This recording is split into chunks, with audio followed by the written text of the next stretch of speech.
Welcome back to RJ farm blogs. నా చేతిలో చూసిన వచ్చేసి సింగిల్ సూపర్ ఫాస్ఫేట్. మనకు దీన్ని అయితే రైతులు అయితే సూపర్ అయితే అంటారు. ఇందులో వచ్చేసి మనకైతే అంటే ఫాస్ఫేట్ వచ్చేసి 16% అయితే ఉంటుంది. మనం వరి కోసినాక మనం అయితే అంటే బాగా చాలా వరకు టైం ఉండదు కాబట్టి మనకు తొందరగా దున్నుడు స్టార్ట్ చేస్తారు కాబట్టి మనకైతే గడ్డి అయితే మురిగదు ఎండాకాలము. అందుకే మనకైతే ఎండాకాలంలో చాలా వరకు అంటే కూట పెడుతుంది అన్నట్టు. ఎట్లా అంటే మనకు సల్ఫేట్ ప్రభావం ఎక్కువ ఏర్పడుతుంది, ఎందుకంటే దీనిలోనే వాటర్ ఉంటాయి.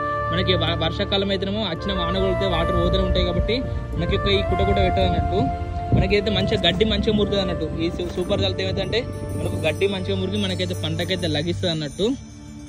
మనమైతే ఎకరానికి వచ్చేసి 50 కిలోల చొప్పున మనమైతే చల్లుకోవాలి. ఇది వచ్చేసి జస్ట్ కాస్ట్ చూసుకున్నట్టు మనకైతే 500 నుంచి 600 వరకు అంటే వివిధ రకాల కంపెనీలు అయితే అందుబాటులో ఉంటాయి. జస్ట్ మన 500 నుంచి 600 అంటే మనం ఈజీగా చల్లుకోవచ్చు. అవసరం అంటే కొంచెం డిఏపి తక్కువ చల్లుకున్నా ఏం కాదు, కానీ అంటే మరీ తక్కువ కాకుండా ఎట్లనే ఇది 16% ఉంటుంది కదా, అట్లా ఆలోచించినా కానీ కొంచెం తక్కువ చేసుకున్నా కానీ ఈ సూపర్ అయితే మనం అయితే పక్క చల్లుకోవాలి. మనం ఎట్లా అంటే మనం ఫస్ట్ దున్నేటప్పుడు ఎప్పుడైతే మనం మొదలు పెడతామో అప్పుడైతే